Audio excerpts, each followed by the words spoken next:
Hello students, welcome back to our channel. Students, last lecture में मैंने आपको differentiability के फॉर्मूलाज बताए थे एंड एक्सरसाइज 5.2 आपको करने के लिए बोली थी उन्हीं फॉर्मूला के बेसिस पे, बिकॉज वो 11th क्लास जैसे हम लिमिट्स एंड डेरिवेटिव्स निकालते थे तो डेरिवेटिव्स वाले ही फॉर्मूलाज उनमें लगने थे। तो आपको उन क्वेश्चंस में कईयों में डाउट था, तो पहले वो डाउट वाले क्वेश्चंस ले लेती हूँ। एक्सरसाइज 5.2 में पहले एक डाउट था, क्वेश्चन नंबर 5। तो पहले क्वेश्चन नंबर 5 देख लेते हैं। आपको क्वेश्चन नंबर 5 में sine A x plus B upon sine C X plus D बोला है। आपको दिख रहा है कि दो इसमें टर्म्स हैं, ये फर्स्ट ये सेकंड, और डिवीजन में हो रही है तो इन पे कोशेंट रूल लगेगा 1 डिवाइडेड बाय 2। तो मैं इसको y मान लेती हूँ, y है और इस पे 1 डिवाइडेड बाय 2 कोशेंट रूल लगेगा, तो इधर डिफरेंशिएशन करेंगे तो dy by dx is equal to, इधर करेंगे तो क्या होगा, डी डी एक्स ऑफ 1 होता था into 2 minus D D x of 2 into 1 upon second का स्क्वायर। यही होता था कोशेंट रूल का फॉर्मूला। तो यहां पे देखिए D D x of sine x, अगर मैं इसे साइन एक्स मानती हूं, ठीक है, तो क्या होता है साइन एक्स की डिफरेंशिएशन कॉस एक्स, मैंने बट इसको एक्स माना तो साइन एक्स की डिफरेंशिएशन कॉस एक्स, बट इसको एक्स माना है तो चेन रूल लगाना पड़ेगा, इसकी भी फर्दर डिफरेंशिएशन करनी पड़ेगी। तो d D x of a x plus b into, इसका तो कुछ नहीं डिफरेंशिएशन, ये तो एज इट इज। अब देखिए डी डी एक्स ऑफ ये कॉस एक्स है, कॉस एक्स की डिफरेंशिएशन क्या होती है माइनस साइन एक्स, तो यहाँ पे माइनस और माइनस प्लस हो जाएगा तो साइन एक्स, बट इसको एक्स माना है तो फर्दर इसकी भी डिफरेंशिएशन करनी पड़ेगी सी एक्स प्लस डी की into sine A x plus B upon cos C X plus D का होल स्क्वायर। अब यहाँ पे cos A x plus B as it is आ गया। अब देखिए ए कांस्टेंट है तो वो बाहर आ जाता है, D D x of X तो 1 होता है तो A into 1 is A into cos C X plus D plus sine C X plus D ऐसे ही आ गया। यहाँ पे सी कांस्टेंट है तो कांस्टेंट बाहर आ जाता है, D D x of x क्या हो जाता है 1 और D D x of D क्या हो जाएगा कांस्टेंट का 0 हो जाएगा, इनटू क्या बचता है sine A x plus B upon cos C X plus D का होल स्क्वायर। अब आप चाहें तो आप यहीं पे भी छोड़ सकते हैं, बट अगर आप एनसीईआरटी के हिसाब से अपना आंसर मैच करना चाहते हैं तो आगे सॉल्व कर सकते हैं। देखिए अलजेब्रा है, कोई एंड नहीं होता इसका, तो आप इसको आगे कर सकते हैं। क्या करेंगे, ये जो है इसका भी डिनोमिनेटर ये है प्लस इधर वाले का डिनोमिनेटर भी ये है, तो दोनों को स्प्लिट करके लिख सकते हैं this upon this plus this upon this, लिख दिया। अब देखिए यहाँ पे ए एज इट इज आ गया, cos A x plus B as it is आ गया। अब देखिए cos C X plus D upon cos C X plus D का होल स्क्वायर, तो एक cos C X plus D से एक cos C X plus D cancel हो गया, क्या बचेगा यहाँ पे 1 अपॉन एक cos C X plus D बचेगा। तो 1 अपॉन कॉस क्या होता है सीकेंड, तो मैंने सीधा लिख दिया second C X plus D plus इधर देखिए सी। अब यहाँ पे sine C X plus D है cos C X plus D, sine upon cos क्या हो जाएगा tan C X plus D, but नीचे तो स्क्वायर था ना तो एक 1 अपॉन कॉस तो बचेगा, तो उस 1 upon cos C X plus D को क्या लिखेंगे 1 अपॉन कॉस होता है सीकेंड, तो सीकेंड सी एक्स प्लस डी हो जाएगा, और ये sign A x plus B तो एज इट इज बचा रहा। ठीक है, आई होप आपको समझ में आया हो। क्वेश्चन नंबर 6 भी आपका डाउट था। देखिए क्वेश्चन नंबर 6 में हम वही करेंगे क्योंकि इसमें दो टर्म्स हैं, तो एक टर्म ये है एक टर्म ये है, तो प्रोडक्ट रूल लग जाएगा 1 इंटू 2, तो इधर भी y लेंगे तो dy बाई डी एक्स हो जाएगा, इधर D D x of first into second plus D D x of second into first, तो यही होता है आपका प्रोडक्ट रूल। बस इसमें एक चीज का आपने ध्यान रखना है, देखिए साइन स्क्वायर x5 है तो आप इसको ऐसे लिख सकते हैं कि साइन x5 का होल स्क्वायर। ठीक है, आप इसको ऐसे लिख सकते हैं साइन स्क्वायर x5 है तो मैंने यहाँ पे साइन x5 का होल स्क्वायर लिखा, बस ये आप ध्यान दे सकते हैं।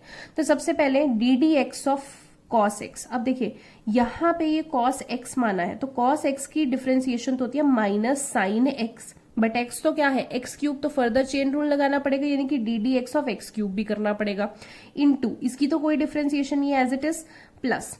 अब यहाँ पे देखिए क्या आएगा, आपने साइन स्क्वायर x5 को क्या लिखा साइन x5 का होल का स्क्वायर, तो बेसिकली अभी ये x बन गया है और ये रेज टू पावर n बन गया, x raise to power n क्या फॉर्मूला होता है n यानी कि 2 इंटू x यानी कि sine x5 raise to power n minus 1, 2 minus 1 यानी कि 1 इंटू, अब आपने इस पूरे को x माना तो पूरे की डिफरेंशिएशन दोबारा से करनी पड़ेगी, sine d D x of sine x5 करनी पड़ेगी इंटू ये कॉस एक्स क्यूब, तो ऐसे ही है।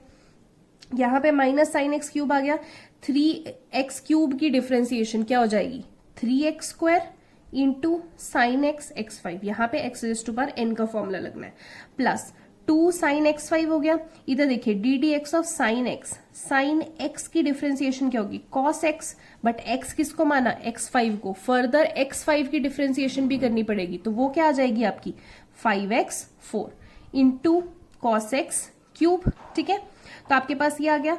अब आप इस चीज को या तो ऐसे ही छोड़ दीजिए या इसको थोड़ा सिंप्लीफाई करके लिख लीजिए। देखिए ये माइनस है तो मैंने ये माइनस बाद में लिखा है, पहले इसको सिंप्लीफाई कर लेते हैं। ये 5x4 है, ये इंटू 2 है, 5 इंटू 2 कॉन्स्टेंट है, तो 5 इंटू 2 10x4, फिर साइन x5 है, कॉस x5 है और कॉस x क्यूब है, माइनस इधर क्या लिख लेंगे साइन x क्यूब, और ये 3x² साइन स्क्वायर x5। ठीक है, यही आपका आंसर है। अगला डाउट देखते हैं। क्वेश्चन नंबर 7 भी आप लोगों का डाउट था, तो इसकी आपको डिफरेंशिएशन करनी है। तो इधर करेंगे dy बाई डी एक्स, ये तो कांस्टेंट है तो कांस्टेंट बाहर ले लिया, इनटू इसकी डिफरेंशिएशन करते हैं डी डी एक्स ऑफ, अब कॉट एक्स का square under root cot x का स्क्वायर। ठीक है, 2 इंटू, अब देखिए अंडर रूट कॉट एक्स का स्क्वायर, मैंने आपको बताया था अंडर रूट एक्स की डिफरेंशिएशन क्या होती है 1/2 अंडर रूट एक्स। ठीक है, तो यहाँ पे d D x of under root, इस पूरे को अगर हम x मान लेते हैं, इस पूरे को x मान लिया तो रूट x बन गया। रूट x की डिफरेंशिएशन क्या होगी 1/2 रूट x, 2 तो ये पहले से ही था, इंटू रूट, तो इंटू करेंगे यहाँ पे 1/2 रूट एक्स हुआ था ना, तो इसको जब रूट एक्स माना था तो x basically cot x square को माना था, तो d D x of cot x square की भी डिफरेंशिएशन करनी पड़ेगी। तो 2 से 2 कैंसिल हो गया, 1/cot x का square into d D x of cot x, ये तो कॉट एक्स मानेंगे, तो कॉट एक्स की डिफरेंशिएशन होती है minus cosecant square x. X किसको माना है एक्स स्क्वायर को, तो फर्दर एक्स स्क्वायर की भी डिफरेंशिएशन करनी पड़ेगी, d D x of x square, chain rule है। अब यहाँ पे नेक्स्ट स्टेप में क्या देगा, minus cosecant square x square upon under root cot x का स्क्वायर। एक्स स्क्वायर की डिफरेंशिएशन क्या होती है, x raise to power n वाला फॉर्मूला लगेगा, यानी कि 2x। So this is your answer. अब अगला क्वेश्चन जो है क्वेश्चन नंबर 10, वो भी आपका डाउट था। अब बेसिकली क्वेश्चन नंबर 10 में आपको क्या बोला है, prove that the greatest integer function defined by f is equal to x, x कहां से है 0 से लेके 3 तक वैल्यू है, is not differentiable at x is equal to 1 and x is equal to 2। ये जो ग्रेटेस्ट इंटीजर फंक्शन इन्होंने दिया हुआ वो x1 की वैल्यू और x2 की वैल्यू पे डिफरेंशिएबल नहीं है। अब देखिए हमने अभी तक लिमिट्स चेक किया कि कंटिन्यूअस है या नहीं है किस पे, तो वो हमें पता है। जब हमें डिफरेंशिएबल चेक करना होता है कि किसी पॉइंट पे डिफरेंशिएबल है या नहीं है, सो ये बेसिकली आपका फॉर्मूला होता है। ठीक है, अगर आपने लेफ्ट हैंड डेरिवेटिव सबसे पहले देखना है, इसलिए मैंने LHD लिखा है, लेफ्ट हैंड लिमिट नहीं लेफ्ट हैंड डेरिवेटिव देखा है। ठीक है, अभी भूल जाइए किस पे चेक करना है, मैं जस्ट आपको फॉर्मूला बता रही हूं। तो आपके पास लिमिट h अप्रोचेस टू 0 होता है f a plus h, a कोई भी कांस्टेंट है, जैसे आपके बुक में c प्लस h दिया हुआ है तो आप c प्लस h भी लिख सकते हैं, f a plus h minus f of a upon h। ये आपका फॉर्मूला है जिससे आप डिफरेंशिएशन चेक करते हो कि है या नहीं है। अब इसमें भी लेफ्ट हैंड होती है और राइट हैंड होती है। लेफ्ट हैंड में आप 0 नेगेटिव लेते हो, राइट हैंड में आप 0 पॉजिटिव लेते हो। ठीक है, तो जैसे इस क्वेश्चन में ग्रेटेस्ट इंटीजर फंक्शन दिया हुआ है, ये आपका ग्रेटेस्ट इंटीजर फंक्शन का साइन होता है। मैंने लास्ट लेक्चर में भी आपको समझाया था ग्रेटेस्ट इंटीजर फंक्शन क्या करता है। तो यहाँ पे ये आपका फंक्शन है, आपको x is equal to 1 and x is equal to 2 पे चेक करना। ठीक है, सबसे पहले हम x इज इक्वल टू 1 पे चेक करते हैं। x इज इक्वल टू 1 पे अगर हम लेफ्ट हैंड डेरिवेटिव लगाएंगे, limit h approaches to 0 f a plus h minus f of a upon h, ये आपका फॉर्मूला है लेफ्ट हैंड डेरिवेटिव का। ठीक है, तो आपने limit h approaches to 0 negative लगाई, f आपने 1 पे चेक करना है, मतलब कांस्टेंट a की वैल्यू क्या है 1, तो 1 plus h minus f of a। ठीक है, अब देखिए इसमें ना 2 तरीके हैं करने के, या तो आप ऐसे कर सकते हो, मैंने 0 नेगेटिव लिया, यहाँ पे 1 प्लस लिखा, बट कई ऐसे भी करते हैं कि यहाँ पे 1 माइनस लिखेंगे। ठीक है, 1 माइनस h लिखेंगे, ये भी सही है और ये भी सही है, क्योंकि यहाँ पे हम 0 की वैल्यू नेगेटिव लेंगे। जब इसको आगे सॉल्व करेंगे ना तो हम माइनस वाला ही लेंगे। देखिए कैसे, h अप्रोचेस टू 0 नेगेटिव, हमने यहाँ पे डाल दिया a की जगह 1 प्लस h, 1 यहाँ पे a की जगह डाल दिया upon h, h approaches to 0 negative. अब देखिए 1 प्लस h ये वाला जो फंक्शन है, जब हम यहाँ पे वैल्यू डालेंगे, मतलब जो ये 1 प्लस h है वो बेसिकली हमने इसके अंदर डालना है, x की वैल्यू ये, क्योंकि ये है ना f ऑफ x की जगह हमने क्या डाल दिया 1 प्लस h, तो x की जगह क्या डालेंगे 1 प्लस h। तो यहाँ पे ये ग्रेटेस्ट इंटीजर फंक्शन का साइन है, ये माइनस एफ ऑफ 1। जब हम इस x की जगह 1 डालेंगे तो 1 का ग्रेटेस्ट इंटीजर तो 1 ही होता है, कांस्टेंट का तो वही रहेगा, ठीक है, अपॉन h। अब बात आती है इसको सॉल्व करने की। अब देखिए यहाँ पे 0 नेगेटिव है, बच्चे क्या करते हैं यहाँ पे 1 माइनस एच डाल देते हैं, ऐसे आप डाल सकते हो 1 माइनस एच, वो भी सही है, ठीक है। आप नेक्स्ट स्टेप में लिख सकते हो 1 माइनस एच, जैसे हम लेफ्ट हैंड लिमिट में करते थे ना 0 माइनस एच, और राइट हैंड लिमिट में करते थे 0 प्लस एच, तब यहां पे भी कर सकते हो 1 minus H 1 plus H, right hand limit में 1 प्लस एच, ठीक है। बट अगर आप ऐसे नहीं भी करते हो जैसे मैंने किया, ऐसे भी करते हो तो भी ये सही है। क्यों?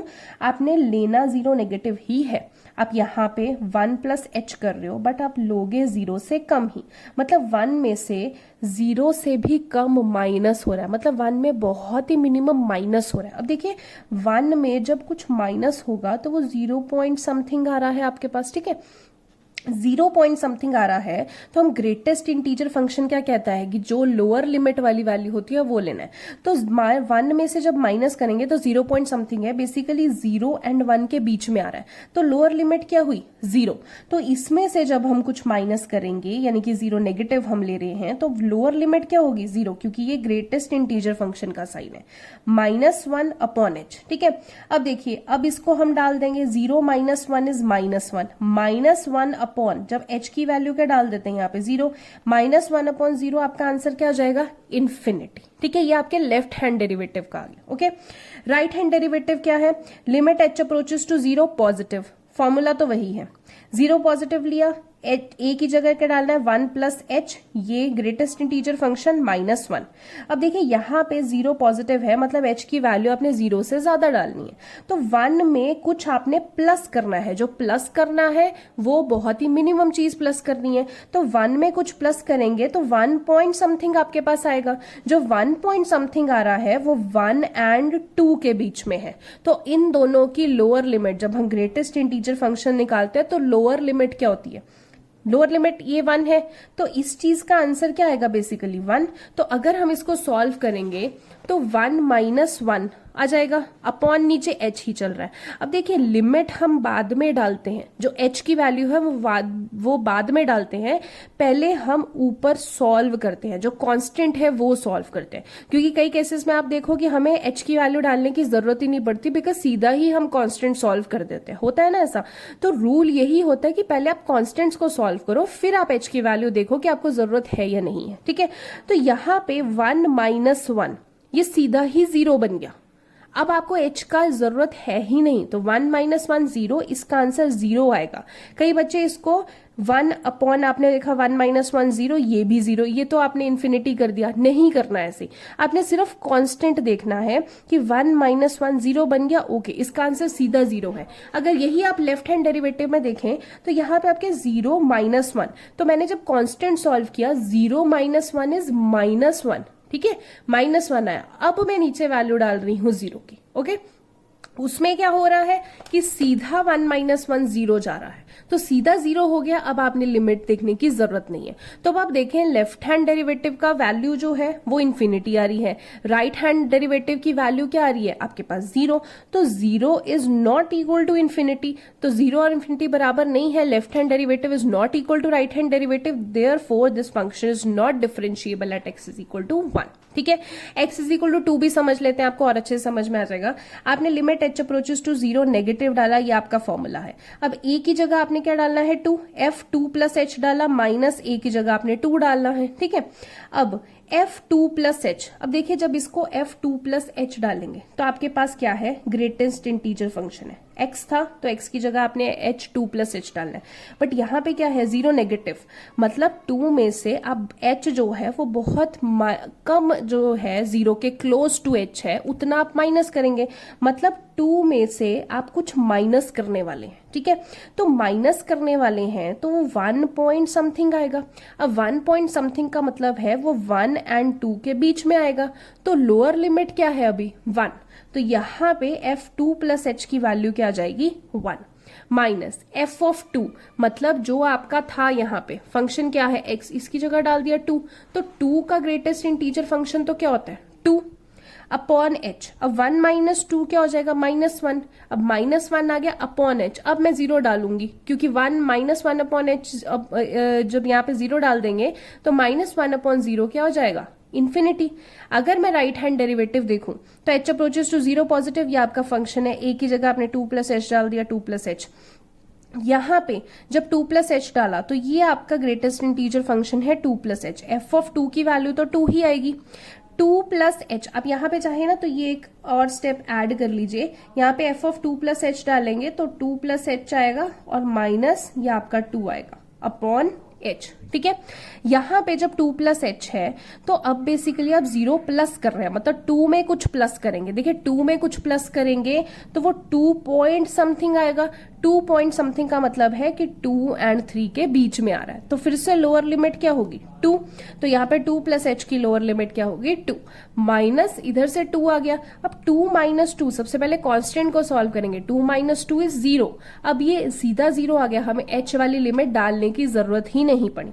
फिर से जो इन्फिनिटी है it is not equal to 0, तो infinity is not equal to 0, it means the function is not differentiable at x is equal to 2। ठीक है, तो ऐसे आप कर सकते हैं। अब फिर से वही स्टूडेंट्स, अगर आपको 11th वाली ही आदत है कि आपने यहां पे सीधा 2 - h लिखना है जो लेफ्ट हैंड डेरिवेटिव है, एंड राइट हैंड में 2 + h लिखना है, you can do that too. ठीक है, बट अगर आप ऐसे भी आपने कहीं देखा है, अगर आप कहीं बुक में देख रहे हैं या जैसे मैं आपको बता रही हूं, ये 0 नेगेटिव लिखा हुआ है, इधर 0 पॉजिटिव, बाकी सब प्लस है, it also means the same. ठीक है, आपने माइंड में उसको h की वैल्यू नेगेटिव ही लेनी है, 2 - 0 ही करना है, क्लोज टू 0। ओके, यहाँ पे 2 + क्लोज टू 0 ही करना है। ठीक है, तो both ways are correct, but एक चीज ध्यान रखनी है कि पहले आप ऊपर वाले कांस्टेंट को देखिए, कांस्टेंट जब सॉल्व हो जाता है फिर आप लिमिट को देखिए। यहाँ पे कांस्टेंट ही 0 बन रहा है तो लिमिट की कोई फायदा ही नहीं है। ठीक है, बहुत सारी चीजों में हम लिमिट डालते ही नहीं है जब हम कांस्टेंट सॉल्व कर लेते हैं। ठीक है, सो इस तरीके से आपका ये क्वेश्चन सॉल्व होना है। आई होप आपको ये क्वेश्चन और आपके जो डाउट्स हैं वो क्लियर हुए हों। अभी भी किसी को डाउट है तो वो मुझसे पूछ सकता है। अब नेक्स्ट लेक्चर में एक्सरसाइज 5.3 स्टार्ट करते हैं। Thank you so much.